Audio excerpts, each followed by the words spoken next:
Good morning, good afternoon, good evening, depending on where you are on this fast forward planet wrapped in so many layers of turbulent change. It's hard to keep track.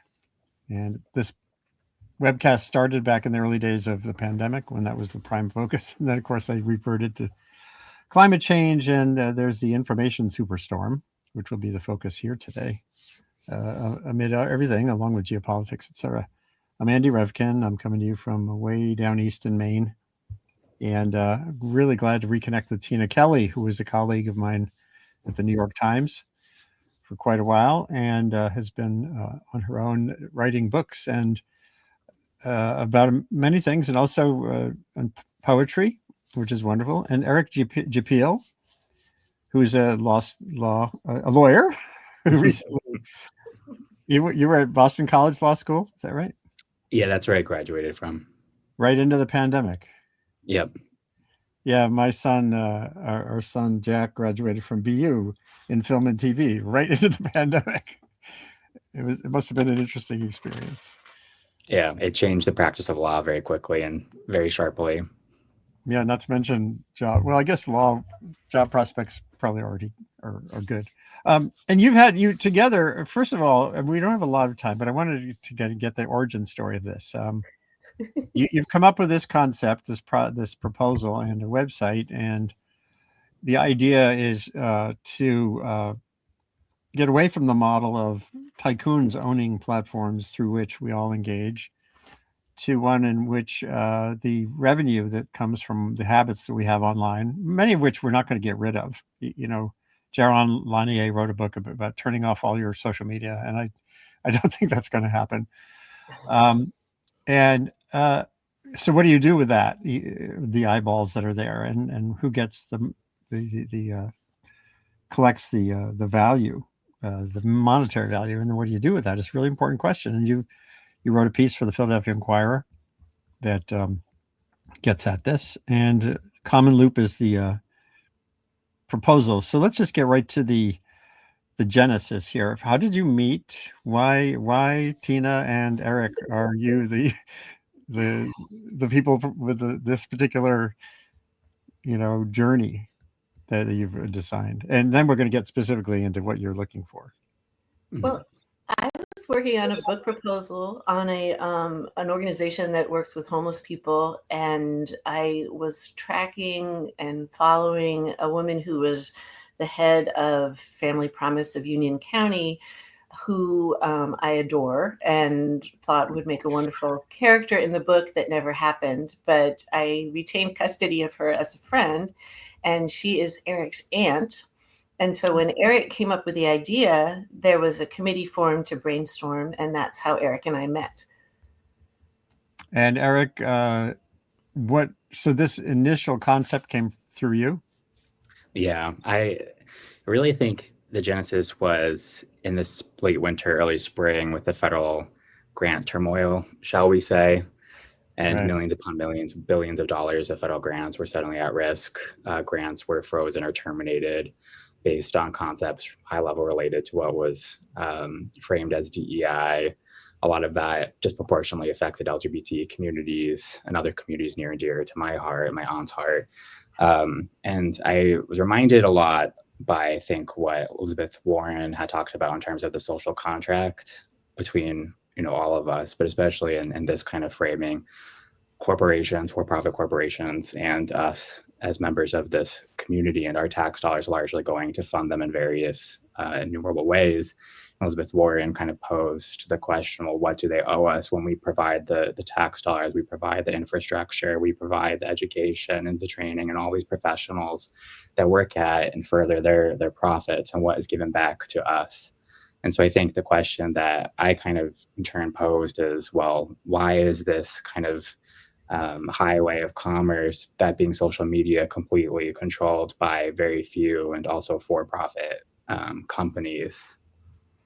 And so that's kind of where things came about. And have you started to utilize your legal background in probing both the possibilities and limits? The limits are significant, again, because this isn't like the airwaves. The Federal Communications Commission kind of doles things out and has regulations, but is there some aspect of internet commerce and dynamics that's outside hard to kind of build that social pipeline around? In terms of legal barriers, I mean, a couple of things. One, because social media companies are largely protected by the same laws that they very much dedicate many dollars to protecting in terms of limiting shielding their liability for what's posted on their platforms. So that can't really be taken away from us as they protect it for kind of the field, so to speak. I think the largest issue is setting up a nonprofit company where sponsorship and ad revenue dollars generate most of the revenue, so to speak. That might pose issues from a nonprofit status perspective. But I think there are various ways to counteract that. The largest foundation in the world, nonprofit, is Novo Nordisk, actually. So nonprofits can own and control for-profit companies. So I think the legal challenges are just more of questions about how to solve for those, which for-profit companies do every day.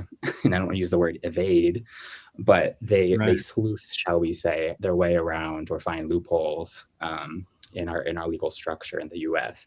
And so I don't think it is actually very challenging. It would either be a nonprofit that owns a for-profit social media company, or just directly have it as a nonprofit social media company, and you change kind of your reporting obligations with respect to the IRS. Yeah. There's a question that already came in. This is from Patty Morris. Says, needs big bucks to get seated, I assume. Melinda Gates, Mackenzie Scott, question mark. Have you fleshed things out enough that you think you're ready for that? I think the answer is yes. I do think that is very much right, and we do need funding in a big fish, so to speak. I'm a little bit biased towards the university ecosystem because that's where I work and I see grants be awarded all the time. And so I think where I would start is with universities and a few nonprofits and building this naturally. And ironically, I think that is kind of how Facebook started as well at Harvard and spread among higher education systems, and then became more generally accessible to the public. And I think that's a growth model we would look to kind of mirror. That's kind of interesting. You're reminding me of, in real time here, of this project called The Conversation, which is a sort of a free-floating op-ed page that's largely universities sign on, they contribute some money, and they're experts, they're economists and scientists, don't always have to find a space on the New York Times op-ed page or Philadelphia Inquirer to tell their story. They go to The Conversation and write pieces, and that has this, to some extent, it has the shape you're talking about. Here's Binghamton, Michigan State, Texas A&M, Tufts. So, I don't know if it might be worth talking to those folks. I literally, as you were saying that, I was thinking about this. Unless you already, it's kind of it feels like a model that's a little bit similar to what you're talking about. Mm. I don't know if you've ever seen it. I've always liked this. I've done 3-4 years ago, I did a conversation with the Conversation editors, including Beth Daly, who's based in Boston. And yes, I know some people there. I know some people there. That's a good point. That'd be a good way to go. It might, reinventing the wheel always feels like if someone's already developed a network and it's focused on academia and on media, it might be an interesting conversation to go forward on. The reality of the constraints that you were described in your piece, the amount of revenue that's flowing to these companies, and here's some of the text of your story. $160 billion a year. I think that number was coming to mind for just from Meta's ad revenue. Just Meta, yeah. And I just recently saw, as I was pulling this together, I saw that where is that revenue coming from? It turns out teenage brains are, teenagers' attention is being harnessed, and some number of those billions of dollars is just from young people whose lives are often harmed by these media too. So the case for at least having the possibility of this kind of platform you're talking about feels pretty strong to me. Yeah. And Tina, in your sense, both in your journalistic background and your creative writing, how are you approaching the next steps here? Well, I'm looking for folks who are motivated in the same ways we are. And part of that would be for people who understand the social dilemma, like in one of your previous episodes, that this is harmful to the human brain to have unfettered access to this kind of technology where the algorithm sends you stuff that's bad for you. And I think about that particularly with young people who have been encouraged in their anorexia or in their suicidality because of what is fed to them over and over again. And it's, if we could work on a platform that was not anonymous, that was very carefully regulated according to age, and that didn't send people stuff just to keep them there longer, just to make them upset and angry, then we could be a force for good. It sounds, again, this sounds valuable to me. There are other organizations that have gotten into the mix, and I reached out belatedly to folks at the Electronic Frontier Foundation, which has been around for a few decades, trying to kind of create some semblance of a humane and legal rights possibilities in this arena for users and people who have been used. They have a blog, a podcast called "How to Fix the Internet." I think a good next step might be for us to see if I can have a conversation with you guys and with them. And they're very much in the regulatory end of things too. So that's something I hope for to get at going forward. I wanted to play a clip here from my conversation. It might be 5 years ago, 4.5 years ago or so, with Tristan Harris at the Center for Humane Technology, who I got to know when he came to the New York Times. He said he was 23 when he met with me at the New York Times when I was doing .earth, my blog there, and he had a widget add to the blog, Times employee, called Aperture, that gave you as the reader, you're coming to the website and you could kind of, as your cursor went over the keyword, it would pop up and give you a sort of wider view of what that was about. And I loved it. And the Times killed it because even for the New York Times, it wasn't contributing to time on site or the key metrics that every website is tracking. And that was so discouraging to me. But he laid out, and this is just a mini clip. He doesn't get into we talked about Aperture, but here's just what he said about the general reality of the people who are designing these platforms. To truly get to public interest technology or a humane internet, I think you'd have to move so far beyond the current entrenched business models and platforms that are so embedded in a toxic model, which when we say the business model, I want to clarify, because increasingly recently we've had to get people not to focus so much on the advertising, but on the demands to automate human attention and do engagement at all costs.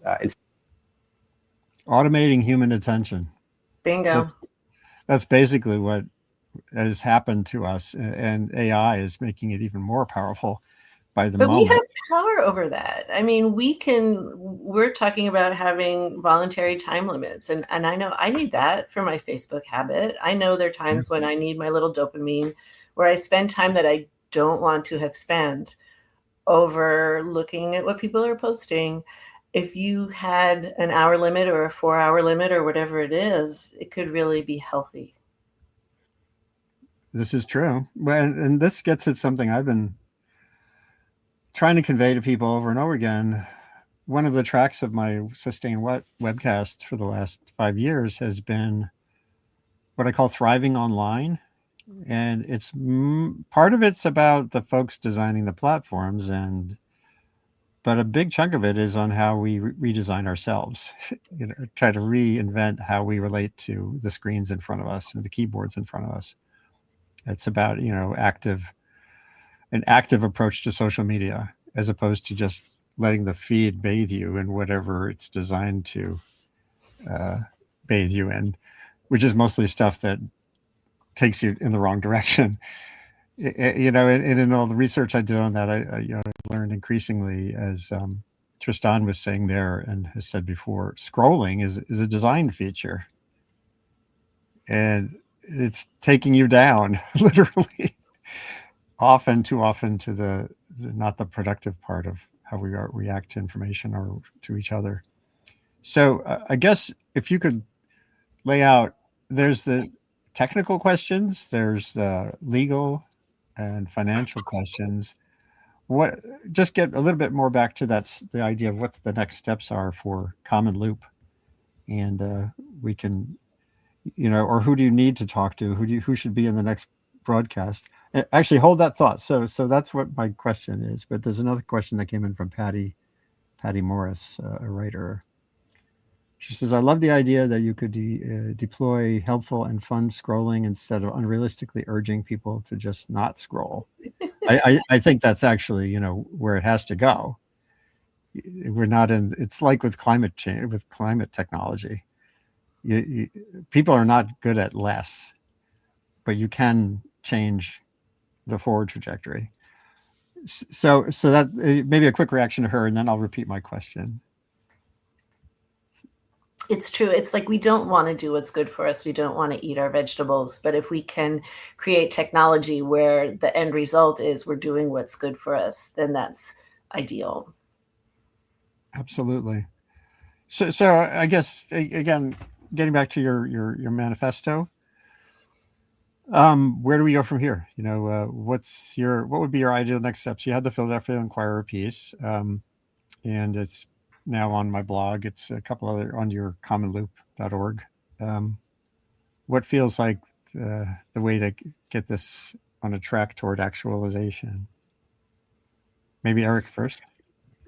I mean, I think what I envision is we need strong financial backing, not at a scale to, compete with Facebook immediately, but enough to launch and hire a team to kind of build the platform and bare bones, kind of pilot and test it in kind of an enclosed environment. And I think I do envision that, again, as with maybe a few universities or other nonprofit partners at its inception.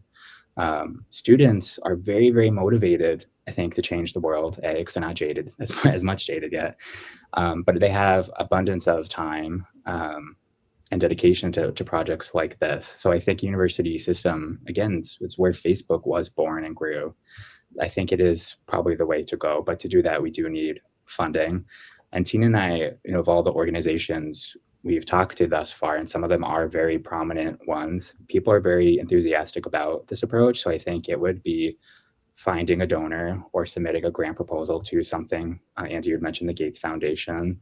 I think that would be, exactly the kind of partner we're looking for to fund this kind of initial next step and just getting the word out. Yeah.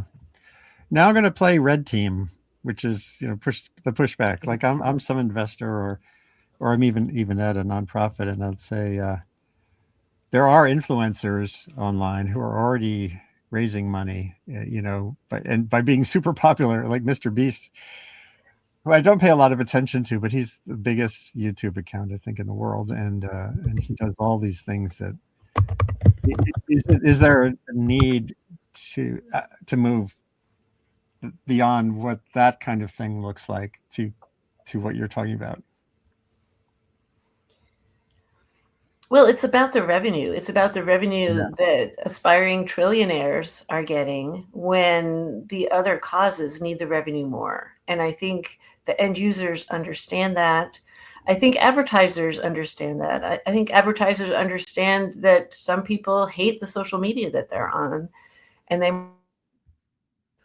a beloved social media platform where people sign up and say, yes, I want to be advertised to on this particular topic. You could change that particular topic over time. And you could use local advertisers, small businesses, places that people want to donate their money to and donate their spending to. And if that's where your social media energy is going, then that's a good thing. Right. So you get that the vibe of the place where your ads show up is positive, not tainted.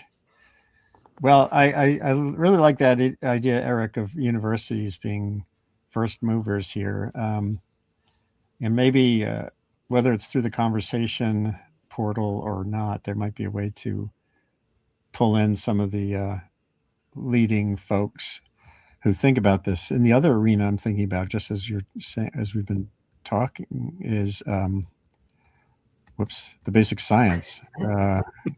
Wait, I gotta find it here.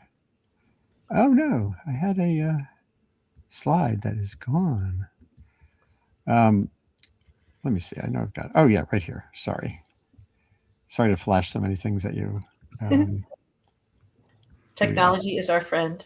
It can be, but yeah, there was a paper, research paper several years ago, making the point that this entire universe we're talking about is also a research dark black hole. There's been tons of work on social media, studies on social media, but not enough still. This paper, Stewardship of Global Collective Behavior, is looking at this thing that in the early 20th century, Teilhard de Chardin and Vernadsky, a philosopher and a Russian scientist, called the noosphere. It's the emerging planet of the mind. What we've built here is a global connectedness that didn't exist before, and the novelty of that means that even while we're trying to harness, as you are, the the revenue from it, knowing a lot more about how it works, where it's headed, is vital as well. And that makes it a good fit for universities as well, because maybe the data can be more accessible.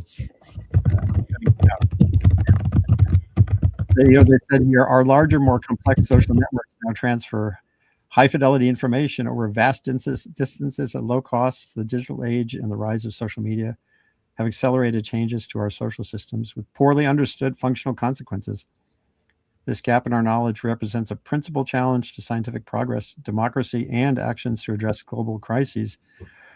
We argue that the study of collective behavior must rise to a quote-unquote crisis discipline, just as medicine, conservation, and climate science have, with a focus on providing actionable insight to policymakers and regulators. So that's another reason, I think, having a model that's sort of not what Elon Musk and Zuckerberg have in mind, feels like at least then you can have sort of a case-controlled study even of how to have outcomes that have greater public value. Yeah. I would say a few things on that, Andy, if I can. Yeah, absolutely. One, this is a public health crisis, I think, in a lot of ways, and I think there are top public health schools recognizing that and interested in engaging in this topic and being part of the solution, so to speak. I think it's also surprising that countries like China have more regulation and protections being put into place than we do. China recently passing a regulation that social media influencers can't speak on certain sensitive topics without having some kind of credentialing or degree in the field for which they are commenting on, like finance, health, public health, things like that. And I think what Tina are talking about and what's different from other ideas that might exist currently is we're not trying to argue that we should disavow for-profit companies. I think it's very important to kind of make that point. We want to posit a new kind of relationship where we can kind of tie their corporate ad dollars to our mission, and especially interacting with users. So Mr. Beast, these other people might have their own initiatives, but I think it's important that no one person or institution chooses what happens with that much economic power. And I think what we're kind of trying to create is empowering users to be part of that decision-making process through a lot of transparency and engagement with them. That all feels great. Well, this has been a good, I think, initial, explanation and introduction to the concepts you have pulled together, and we can go further do more iterations of this conversation going forward. It's a Friday, and our time is constrained, and there's lots more to say once we've done maybe another round of outreach to some relevant folks. Terrific. But I certainly love what you're up to, and it's bound to be pulling us in a better direction than just letting things unfold the way they are in Washington these days, with the titans of the internet too tight with a particular administration with a particular worldview. So I say the more the better, and that'll do for this quick pop-up conversation of sustain what, and sustaining a functional, thriving information environment that benefits the people using it, and not just a few of the technologists mal designing it, is a key part of sustainability. Thanks, Tina Kelly. Thanks, Eric Gpel, for joining me today. And folks can learn more at revkin.substack.com. And of course, I'll put up it's commonloop.org. You can read the initial call to action and get in touch through that scrolling bar at the bottom with questions and ideas for how to go forward. Take care, and on we go in the information superstorm. Thank you so much, Andy. This is great. Great. And now that when this is over, you can